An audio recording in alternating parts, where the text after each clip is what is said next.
Welcome to Africana WikiLeaks. I've yet another post from South Africa on the situation now. Nelson Mandela has been wished a happy birthday by Jacob Zuma and Julius Malema on his 93rd birthday.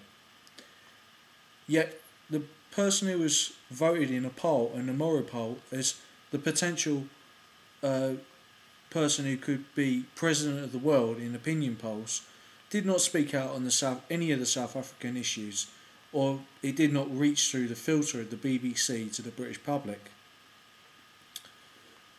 Instead, Jacob Zuma, the butcher, was shaking hands with David Cameron, who had his own problems to think about with the News of the World scandal and his potential link with criminal activities of the Rupert Murdoch empire. Whereas Julius Malema has been in a trial for singing "Kill the Boer, kill the farmer" and making machine gun noises in his usual juvenile but sinister and disturbing way. Now, Enoch Powell once said that "I saw the Tiber foaming with much blood." Being a Roman historian himself, or a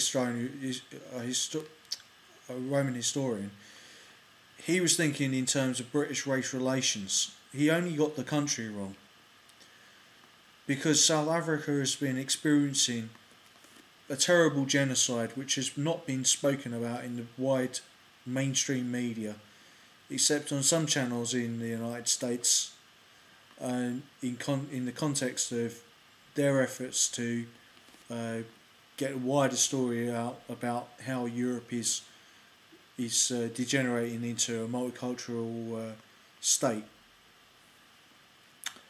But as I've called for before, for an independent Boer republic based on European social democracy, and also on my many videos on South Africa, how this could be achieved and how we could have chartered cities in South Africa which would have good governance, taking a little bit from Paul Romer's idea, but also of economic areas with good governance and defensive hamlets to protect Boer families.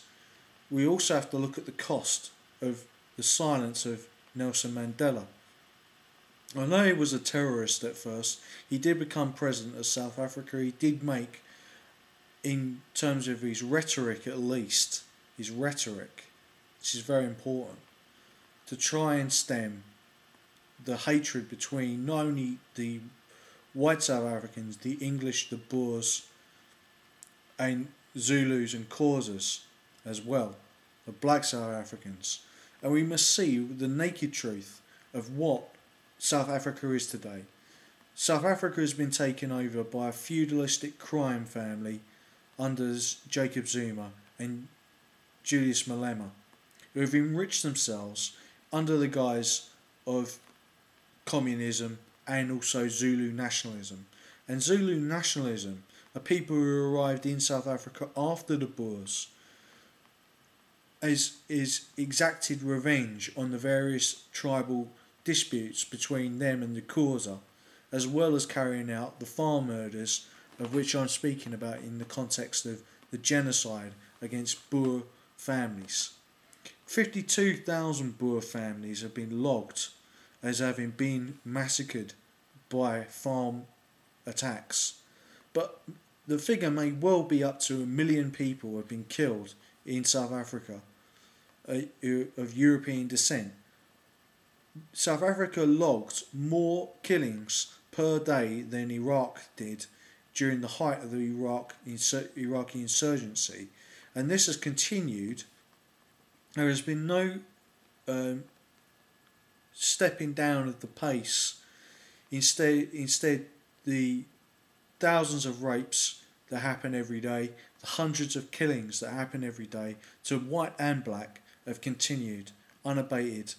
And despite the good efforts of the South African forensic police, who if you've seen Meat Pothouse's video on my channel, farm murders in South Africa, you will have an understanding of So Africana WikiLeaks was about setting up an organisation on YouTube, an intelligence-led organisation which would bridge the gap between white and black, people who have experienced in Zimbabwe the future of South Africa under Julius Malema has already been played out under Mugabe in Zimbabwe.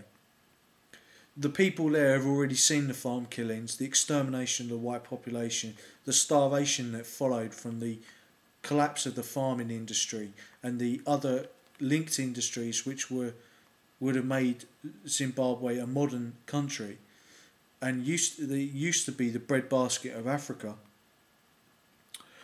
While the UN has gone and seen fit to see oil-rich southern Sudan as a nation, and who had suffered from genocide from Khartoum in Sudan, northern Sudan, they've not seen fit to help put troops down in concrete terms, although they recognised the treaty of Dingain who was a Zulu chief, with the Boers, and the recognition that the Boers have been in South Africa longer than the United States has been a nation. No one would say in a ridiculous way that the white population of America should leave and go back to Europe because Native Americans were there first. And Native Americans, the so-called Native Americans, replaced people who had lived there before. All people come from Africa. We are an African species. And when we talk about the extermination of the Boers as though it is, oh, well, they're just white people, it doesn't matter, right? Because white people are going to go extinct anyway. If we let Western civilization in the southern tip of Africa be extinguished by Stone Age beliefs of the Tokolosh, of Zulu nationalism, whose